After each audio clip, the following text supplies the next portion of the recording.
রাজধানীর মিরপুর ২-এ গ্রামীণ ব্যাংকের প্রধান কার্যালয়ের সামনে মোটরসাইকেলে হেলমেট পরা দুই দুর্বৃত্ত ককটেল বিস্ফোরণ ঘটিয়ে পালিয়ে গেছে। ঘটনাটি ঘটেছে সোমবার ভোর রাত 4:30টার দিকে। রাজধানীতে আবারও হেলমেট বাহিনীর তৎপরতা দেখা যাচ্ছে। রাজধানীর মোহাম্মদপুর, মিরপুর ও ধানমন্ডির দুই জায়গায় আজ সোমবার সকালে 7টি ককটেল বিস্ফোরণের ঘটনা ঘটেছে। সব জায়গাতেই মোটরসাইকেলে হেলমেট পরে আসা ব্যক্তিরা ককটেল ছোড়েন, তবে এসব ঘটনায় কেউ হতাহত হয়নি। এই মুহূর্তে দেশের 18 কোটি জনগণ চাচ্ছে ভয়ঙ্কর প্রলয় হয়ে আওয়ামী লীগ ফিরে আসুক।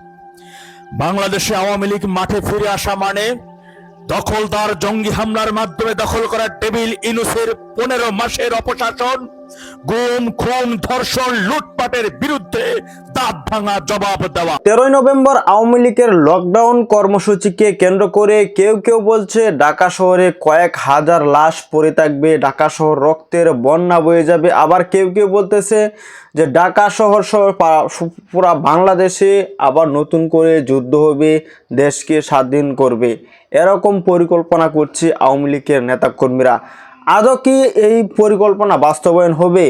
আওয়ামী লীগ কি করতে যাচ্ছে এখন পর্যন্ত কেউ কিন্তু স্পষ্টভাবে বলছে না। তো দর্শক, আওয়ামী লীগ কিছু একটা করবে এরকম আশায় কিন্তু আওয়ামী লীগের নেতাকর্মীদের। তো চলুন দর্শক, এই ভিডিওতে আমরা দেখে আসি আওয়ামী লীগের পরিকল্পনা কি, 13 তারিখ তারা কি করবে। চলুন এই ভিডিওতে আমরা দেখে আসি। রাজধানীতে আবারও হেলমেট বাহিনীর তৎপরতা দেখা যাচ্ছে। রাজধানীর মোহাম্মদপুর, মিরপুর ও ধানমন্ডির দুই জায়গায় আজ সোমবার সকালে 7টি ককটেল বিস্ফোরণের ঘটনা ঘটেছে। সব জায়গাতেই মোটরসাইকেলে হেলমেট পরে আসা ব্যক্তিরা ককটেল ছোড়েন, তবে এসব ঘটনায় কেউ হতাহত হয়নি। পুলিশের ভাষ্য, দুষ্কৃতিকারীরা রাজধানীর বাইরে থেকে এসে ককটেল ফুটিয়ে আবার পালিয়ে যায়।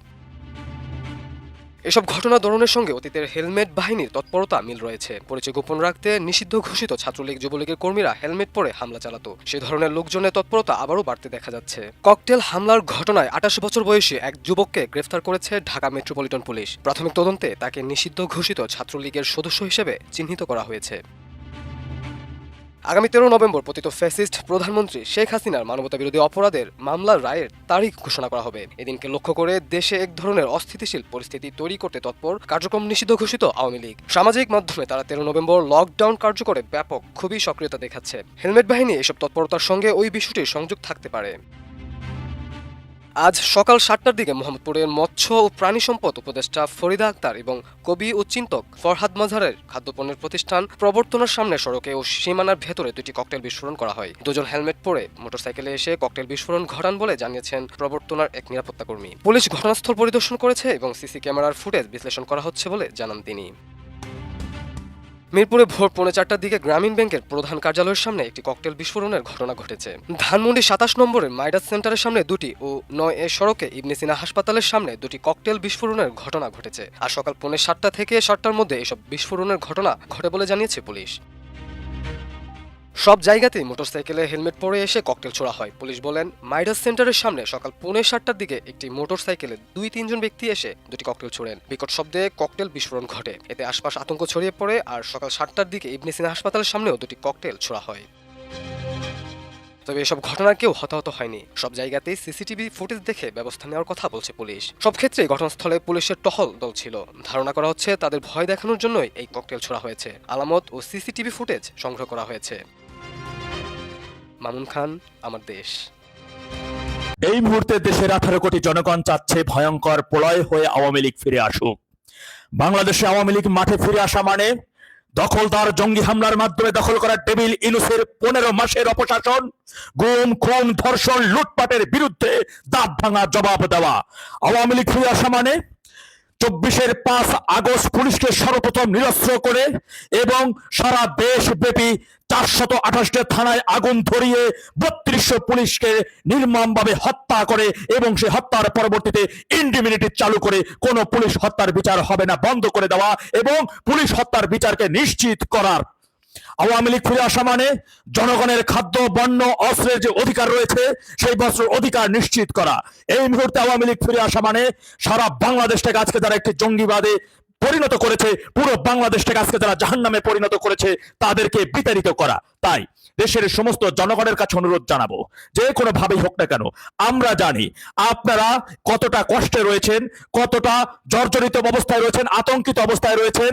আজকে এই 15 মাসের ব্যবধানে সারা দেশে প্রায় 300-এর অধিক শিল্প কলকারখানা বন্ধ হয়ে গেছে এবং 50 লক্ষের অধিক আমার শ্রমজীবী ভাইরা চাকরি হারিয়েছে, তারা আছে কর্মহীন অবস্থায় পড়ে রয়েছে। পুরো দেশের বড় বড় শিল্প কারখানাগুলো সুকৌশলে আগুন দিয়ে পুড়িয়ে ছারখার করে দেওয়া হয়েছে। বাংলাদেশের বৃহত্তম শিল্প প্রতিষ্ঠানে গাজী গ্রুপে আগুন দিয়ে 250 জনের অধিক শ্রমিককে সেখানে নির্মমভাবে তাদেরকে পুড়িয়ে ছাই করে দেওয়া হয়েছে। গাজী গ্রুপ শুধু প্রতিষ্ঠানকে সেদিন পুড়িয়ে ছাই করে দেওয়া হয় নাই, সেদিন আপনারা দেখেছেন আন্তর্জাতিক বিমানবন্দর সহ বাংলাদেশের সবচাইতে সিকিউর এলাকায় সচিবালয় সহ সেখানে আগুন দিয়ে ছারখার করে পুড়িয়ে দিয়েছে। 5 আগস্ট এই ডেভিল ইউনূসের নীরব ভূমিকা এবং স্নাউ সমর্থনের মাধ্যমে দখলবাজ মাপ সন্ত্রাসী বিএনপির তথা শীর্ষ সন্ত্রাসীদের গডফাদার তারেক রহমানের নির্দেশে বাংলাদেশের আতুর ঘর, বাংলাদেশের ঐতিহাসিক বাড়ি 32 নাম্বার কিভাবে পুড়িয়ে দেওয়া হয়েছে, লুটপাট করা হয়েছে, পরবর্তীতে দ্বিতীয় দফায় সেখানে বুলডোজার দিয়ে ভাঙচুর করা হয়েছে। তথাপি সেদিনই বাংলাদেশের 18 কোটি জনগণের বাড়িতে হামলা করা হয়ে গেছে এবং তাদের হৃদয়ে রক্তক্ষরণ বয়ে গেছে সেদিনই। তথাপি আমি দেশের আপামর, টেকনাফ থেকে তেতুলিয়া, রূপসা থেকে পাথুরিয়া যতগুলো আমার ভাইরা বোনেরা রয়েছেন, আপনাদের ঐক্যবদ্ধ সমর্থনের মাধ্যমে, আপনাদের ঐক্যবদ্ধ স্নেহ সমর্থনের মাধ্যমে আমাদের এই অপশাসনের হাত থেকে এবং বিএনপি ও দেশ বিরোধী স্বাধীনতা বিরোধী মব সন্ত্রাসীদের হাত থেকে বাংলাদেশকে রক্ষা করাই হবে মূল শক্তি। আমার আওয়ামী লীগের ভাইদেরকে, ছাত্রলীগ, যুবলীগ, কৃষক লীগ, তথাপি আমাদের আওয়ামী লীগের যে যে স্ব ইউনিটের নেতাকর্মী ভাইদেরকে আপনারা সহায়তা করবেন। যেভাবে 1971 সালে আমাদের মুক্তি বাহিনী ভাইদেরকে গ্রামের গঞ্জের পাড়া মহল্লার আমার মা চাচিরা তাদেরকে গোপন রেখে খাবার দিয়ে পানি দিয়ে সহায়তা করেছিল এবং 9 মাসের যুদ্ধের মাধ্যমে বাংলাদেশটাকে আমরা পেয়েছিলাম, তথাপি এই 54 বছর পরে সেই 71-এর হাতিয়ার আবার গর্জে উঠতে হবে। তাই আমার আওয়ামী লীগের ভাইদেরকে আপনারা সর্বত্র একটু সহায়তা করবেন। আপনাদের সহযোগিতা আমাদের কামনা, আমাদের কাম্য।